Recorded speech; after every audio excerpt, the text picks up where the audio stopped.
Right. And so you asked a question a while ago about like how this graffiti is similar and different. And I Yeah. would say different in certain respects because like if you're writing a message or if you're drawing like a little skeletal figure outside of the tomb of a loved one, right? It's not really the same. It's sort of part of a burial practice. Or if you're writing a prayer on a wall, that's a precatory practice. Like it's a devotional practice. You're doing something because it's part of worship. But the thing that's really interesting and I think fundamentally similar about like all of these types of graffiti is it is a way that people can appropriate the spaces around them in really powerful ways. So let's say you're, I don't know, you're a gang member, you tag a wall, you might not own that building, right? Like you might not have the legal deed to that building. You might not have the money to buy that building. But by putting that up on the wall, you totally change that building and you appropriate it for yourself. It's Mm. really powerful, right? Yeah. It's like you might not financially own it, but you've totally recast it, right? Because you're sort of like reshaping the urban landscape by doing something very simple, like you're using spray paint, right? Yeah. But so it's a very superficial, Mm. has nothing to do with ownership, but you're changing the world around you based on what you put on a wall. And I think in that respect, it's really similar because you have people in antiquity too. Maybe they couldn't afford to make a big donation to a space, a synagogue, a city, right? But they could write on civic seats, this is where we sit. These are our seats, even if it's not official, right? This is where the Samaritans hang out. This is where the Jews hang out. And they wrote it on the seats, even if it was civic property and they couldn't necessarily contribute to the construction of something, but they're appropriating a section of it. Or if you couldn't afford to donate to a synagogue, but you write your prayer on the wall, your name is on the wall in a very sacred space alongside other people who donated more money and their names are rendered in sort of more beautiful ways. But you've taken that piece of that space and you're like, this is mine. I Mm. want the divine to see my name here. And that dynamic and appropriation sounds really negative in lots of ways, but I don't see it as that way in this case, right? It's like you're taking something that might not be owned by you and you're totally transforming what it means by how you apply an image to it. The other thing that I think is great also about thinking about modern tags is that, you know, traditionally when people looked at things like graffiti, it would be like, let's say art historians would, if they cared, they would look at the images in them and they would organize them by type, regardless of geographic location, regardless of spatial location, right? So they'd be like, this is all the little men that we see anywhere in the Mediterranean, and this is the little ships we see anywhere in the Mediterranean. And then epigraphers, as they're called, people who study textual inscriptions would study the texts. But as we know, often there are great overlaps between images and texts, right? And sometimes the lines are really blurred. And I think thinking about tags is really useful that way, right? Because it's not just what it says, because often like the uninitiated don't know what something says, right? It's like people who are in the know will say this means this, right? But it's sort of that blurring of image and maybe textual content that's really useful to help us sort of undermine traditional ways of sort of separating stuff according to type. So in those ways, there's actually a lot of graffiti in different parts of the world where Arabic is sort of the dominant form of writing because of traditional forms of like Arabic calligraphy, where you really do have this merging of image and text. And sometimes it's really hard to find the individual letters. It's about like the image they form. But so that also provides some really good points of comparison too. In interesting ways. But I think, so it's not the same. Like if you were to go to look at urban areas and to look at Beit She'arim on the wall, you're not going to confuse the two. Even though sometimes people did use like red or green or black. So sometimes it can be more colorful and not just like scratched. Yeah. But I do think it's it's a useful model to use to think with, because it can just help us rethink how people transform space, how they try to own space without legally owning it, how they can transform its meaning through their own work. Those are the points of comparison I think are kind of like the bottoms, like sticking their nose to the elite. Like, yeah, I'm painting on your walls or I'm graffitiing your building. They're not probably intentionally thinking that, but that's what they're doing, kind of, because they're like, they don't have the space to graffiti on their walls, so they're graffitiing on other people's walls or other spaces. No, they're doing it in public. Well, we don't have a lot of, in certain places like Pompeii or in Dura, there are amazing records of graffiti, also from private and domestic spaces. A lot of the types of things that I work on, we don't have that type of preservation at home, so we don't have good points of comparison. But the effort to do it in a specifically public space, that seems totally deliberate. They want everyone to see it. Yeah. It's not like a private prayer that they're writing. It's totally public. They want it to be witnessed. And we know from analogous writings in areas of Arabia, there are some places and other parts of Mesopotamia, actually, there are some messages that people wrote on walls of sacred spaces where they basically threatened people who see the message and don't read it out loud. They threaten them with curses. Oh, wow. So it's not only something they're doing for positive benefit, but they're also creating a system of obligation. Like, if you see this, you better read it out loud. They're like activating it or something. And if you don't read it out loud, you're in big trouble. So, so it's definitely on purpose. Yeah. And it's definitely sort of coercive. I'm not saying it's nice always, but it's a very different way of sort of marking space and trying to maintain your presence in that space after you're gone. Yeah, it's kind of like what students do all over my classroom. They put Buddha was here. So they just want to let the people know that they were here. Absolutely. Yeah, and that's a great, I mean, to be honest, the best examples of this across the board come from like Pompeii and Herculaneum, where you have all this stuff. You have lots of lewd messages, you have lots of nasty messages. You really get a sense of the day-to-day life in that town, or those towns, not just because they were so well preserved, just due to accidents of history, but because of the graffiti. And there's some really interesting projects. Someone named Rebecca Benefiel leads one of them. They're just like sort of harnessing all of this graffiti, and a lot of it would look a lot more like the graffiti in your classroom than your students would believe. Yeah. So yeah. I got two more questions left. I don't know if you got more time for those. Sure.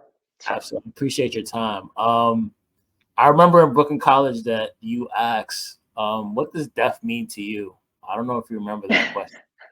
Yeah. And I remember answering it using the first law of thermodynamics: energy cannot be created nor destroyed, it transfers. I remember saying some crazy stuff about like that. And then I also remember writing a paper that I still have and I still read on Sheol, which really changed my perception of the afterlife after reading that. How has the concept of the afterlife changed throughout history, from the ancient era to the modern era, from your estimation? Well, one of the reasons why I love that question is that it's just something that sort of like, even asking the question and responding to that question is like an age-old act, in the sense that like, we still don't know. Like, everybody has their own convictions, personal convictions, religious convictions that can inform how they understand it to be. But despite everything, despite our technological advances, despite everything, we still don't know, right? Like, there's no absolute truth that one can sort of scientifically prove that there is an afterlife or isn't an afterlife. And I think we can learn a lot from studying what past times and cultures have understood to be the process of death. I think there's something really comforting and human about that, just because we still don't know. Like, we don't know. again, you do know if a person is Catholic, let's say, maybe they do know, right? According to their religious convictions, this is what happens to you after you die. But I think it's really so fascinating. And that's why I love starting to study with ancient Egypt, because the other thing is that in our culture in general, in our general American culture, which is sort of like silly to say because there are millions of American cultures, but you know, death is often something one tries to avoid, right? Maybe not universally, but often, right? So it's really interesting to start off by in that class studying a culture where not only is death not avoided, but it's like welcomed and it's anticipated and you're just preparing for it. You spend, I mean, if you're an elite and among the elite in Egypt, right, particularly the elite, you want your life to be just as great in the next one as it is in the world today. So it's such a flipped way of thinking about life and death and what awaits people that I think looking at more nuanced views through time becomes easier because you sort of have one extreme, right? Like not only is this not something to be avoided, but it's like I've got to get that food in there and I have to get, images of my servants in there and I have to get my chariots in there and all of these ways of sort of preparing with excitement, even though again, like in the day to day, we don't know if somebody was, in Egypt was actually afraid of it. Maybe there are sources that I'm not aware of, right? But the material culture is all geared toward its being really positive and text and things like that. So I think it's a great way to look at change between cultures because it seems like death is a universal, right? It awaits everybody who is alive. So that is a universal, but how people feel about it and how people react to it and anticipate something that might or might not happen after it, it can tell us a lot about the culture itself. So I think it's a really interesting way to go about it. Maybe that didn't really answer your question, but um, but it's yeah, I haven't taught that class in a while, but I will soon. During the pandemic, I was not so excited to teach a class about death. I'll be ready for it again soon. Yeah. Even though teaching about the Black Plague or like the bubonic plague, that somehow was comforting during the pandemic.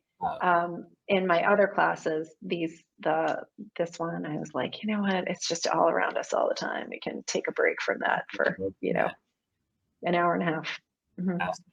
Absolutely. I remember when I was going over Sheol, what I realized about Sheol is how, as the Jews go into different captivities, how the concept of the afterlife changes through the empire that they're under, whether it be the Persians in Zoroastrianism, resurrection, which is a concept that comes from the Greeks, and how that affected the Roman Jews with the different sects.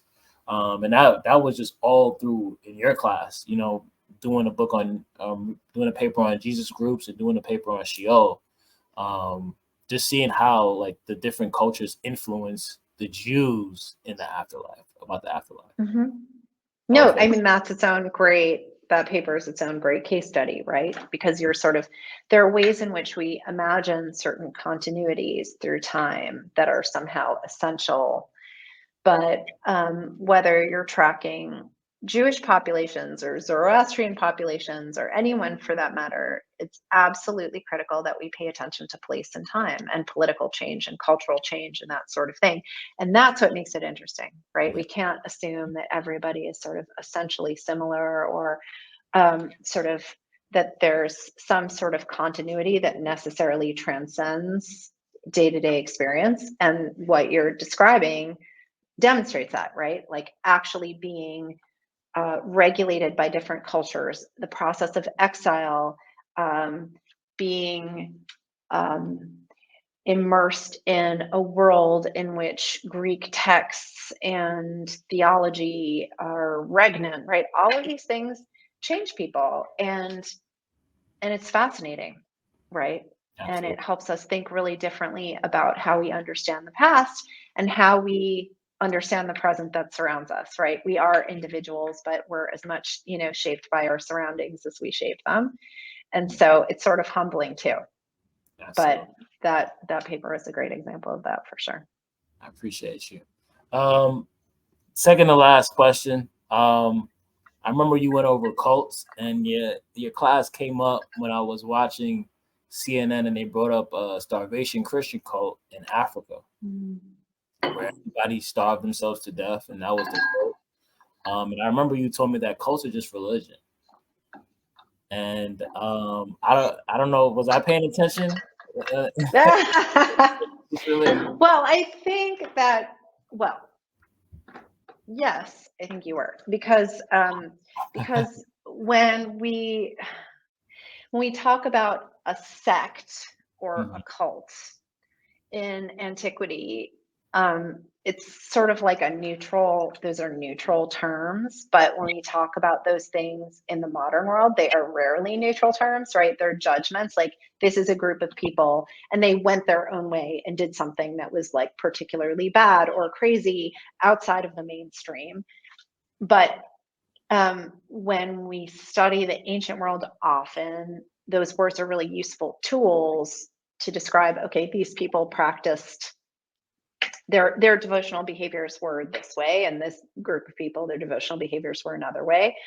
And it's a way to sort of designate without judging. But it's very hard in the modern world, because when those words are applied in modernity, they're almost always judging. They're almost always like, this group is apart, and part of what makes them apart is that they're bad, in some way.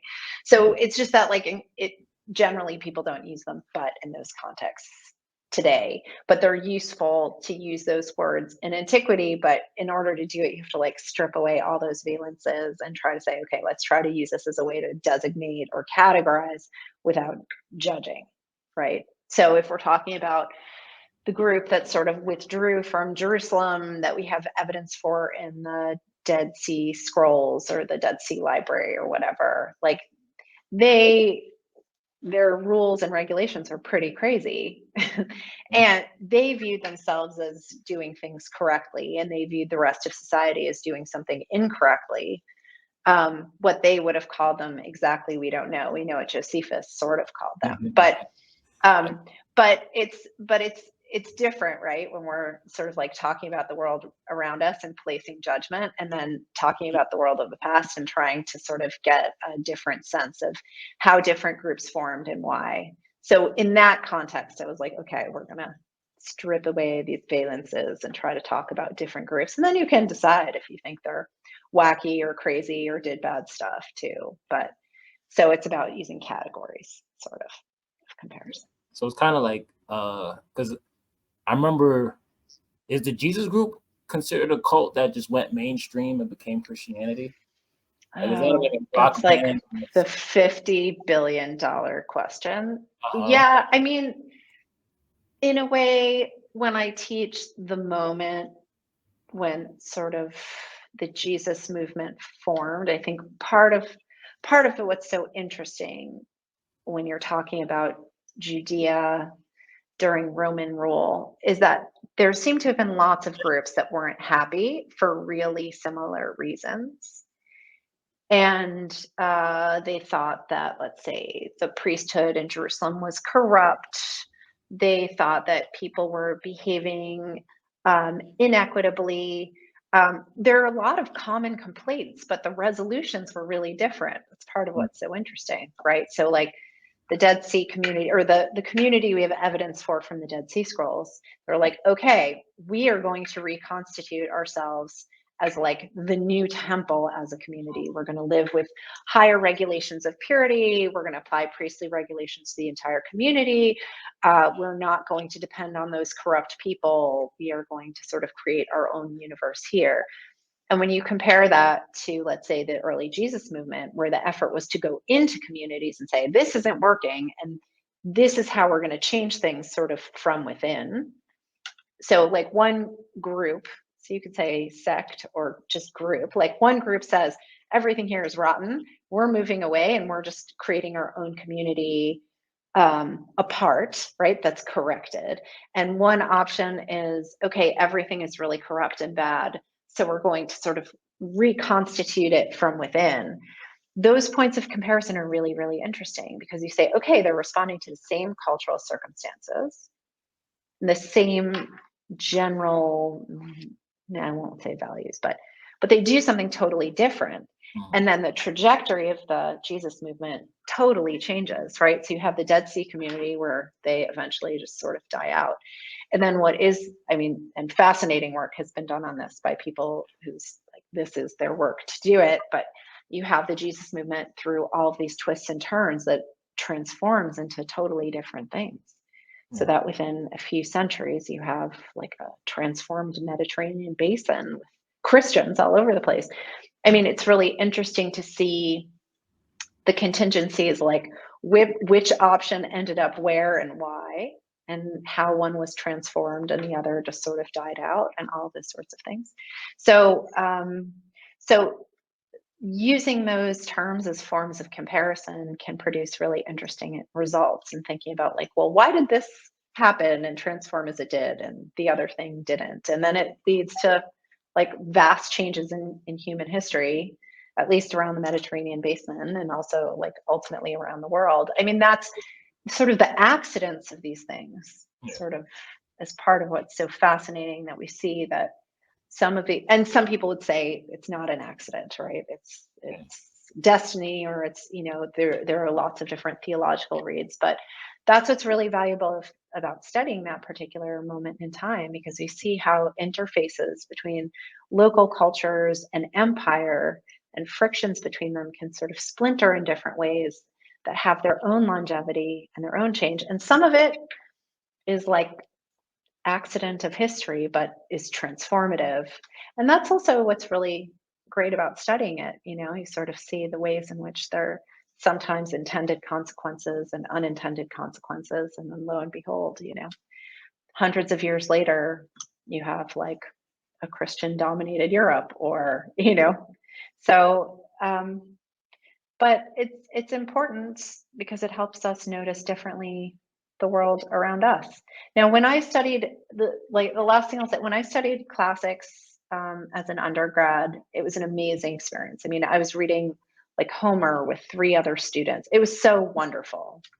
But and my professors were wonderful, but there was never a why, right? Like the why was because it's great, because Homer's amazing, because every time you read it, it's different, right? It offers insight into human trial and experience, into human nature and interaction. But I think one of the struggles that historians face today, or honestly, anyone who teaches the humanities today, is that for so many generations, people just like understood why certain things were important and didn't bother to articulate it. And now we're in a place in our society where people are like, but who cares? Like, who cares about literature? Who cares about history? Like, how are you going to make money off of that? And what is it going to do for you? But studying these types of things puts into perspective our very small, infinitesimally small positions in like the grand scheme of the world. But it also gives us different insights into the world around us. And having students learn these lessons when they're in junior high school, college, like hopefully they take this with them so that they can think totally differently about the world around them and their priorities. And that's why I said before, like this form of, we're really fighting a tide here where people didn't describe why it was so important to study certain things. And now people have this utilitarian understanding of studying, like if you're going to do it and it's not going to give you a trade, or it's not going to give you a practical skill, then what's the point anyway? Yeah. But ultimately, it's like our humanity that's at stake. It's our humanness that's at stake. It's like intentionality in how we like build societies and regulate societies. All of these things rely on our being responsible consumers and producers of information. And that's what history does. You know, I think it's sort of like the foundational course in humanness. And so I'm really grateful to know that you're teaching and you're teaching students and exciting students about the discipline and teaching them about why it matters and why should we even bother to care about the Paleolithic, because it's all we can really do, because human life is not like you study X, you get Y. If you have the luxury, and we forget, right? Like studying is a luxury, but it's a brain training luxury. And the people who have it can live in a very different way than the people who don't. And some of it is an economic breakdown, and sometimes it's not. It's just sort of like people are just not really interested. But the degree to which our students study history, I think, will be a determining factor in how our society is regulated in the next decade, 2 decades, 3, 4 decades. So you're doing it, I you appreciate know. you. I like You're that. I doing like it. that. So we this is the last point, last question. And just to piggyback on, I don't eat pork, but just to piggyback on what you said, history rhymes. I remember Mark Twain said that history rhymes. It doesn't really repeat itself, which is true because not every event is the same. Right. Not every situation has the same, dynamics. And that's why I call this podcast the Hosea 4, 5, 6 podcast, because it's just information that we could use to apply in our lives to better our lives.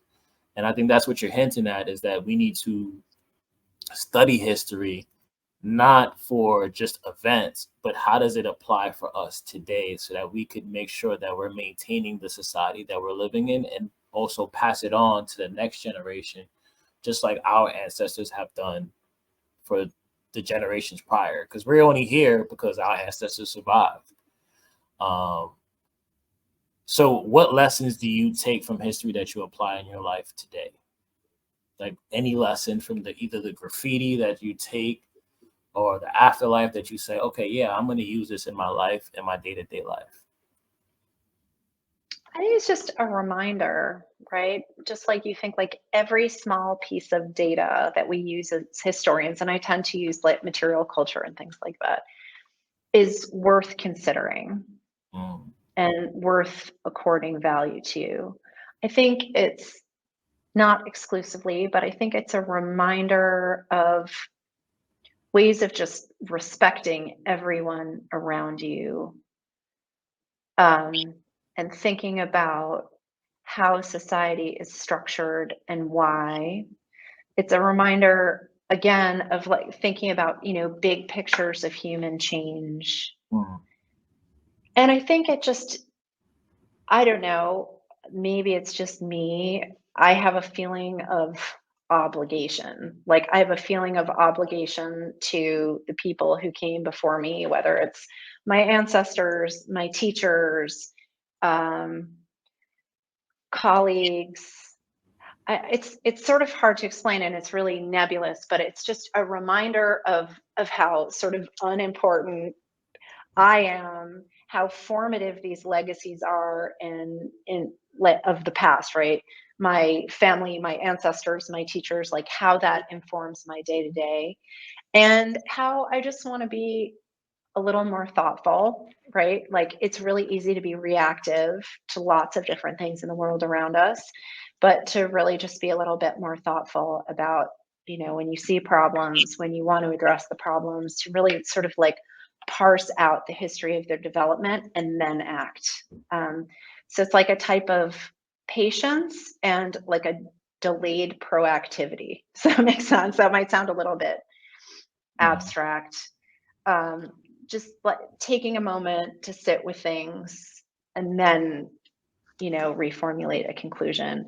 And the other thing is, I think when I was younger, when you're sort of like, when you write, when you're a researcher, when you're a scholar, I think in many ways I was a little more, especially when I was working on more North African materials, I was very dismissive of a lot of previous scholarship. And I think as I've gotten older, I've really like thought more about who the historians were who wrote certain things and what informed their writing. And I think just a general um, uh, respect for predecessors in general. in that way, if that makes sense. Like just to delay reaction, to think more, just be more thoughtful, be more careful in considering my students' experiences, the people around me. And these are not like big money traits, you know what I'm saying? It's not like how do you monetize that? But that's what I mean. I think that there's a way in which it encourages a slowdown. And I also think, and I don't know if this is something that you think about as we're moving into this increasingly sort of like AI dominated environment. I think it's, in a way, it's humanness that's going to get the most erased, but also has the most value, and encouraging students to cultivate a type of, I mean, this goes counter to what I was just saying about like slow thinking and not being reactive, but there is a way that thinking over the durée can make you more nimble, right? Like things are going to happen in our society on the drop of a dime, or all of a sudden things are going to be like totally AI driven and we won't be prepared for it. But when you encourage students to think differently about the same problem, or if you encourage them to sort of look at the evolution of things in another way, hopefully they'll be able to be more creative about responding to these circumstances in ways that if they were just like exclusively driven by their like, you know, tablets, phones, AI dominance, right? They're like, well, what do we do now? And you can look back and say, like, well, what did people do in the past when such and such? Or how can we be more creative? How can we look at this a different way? And I think that very human capacity is what we need to do in the years, like that's what we have to sort of celebrate in the years ahead.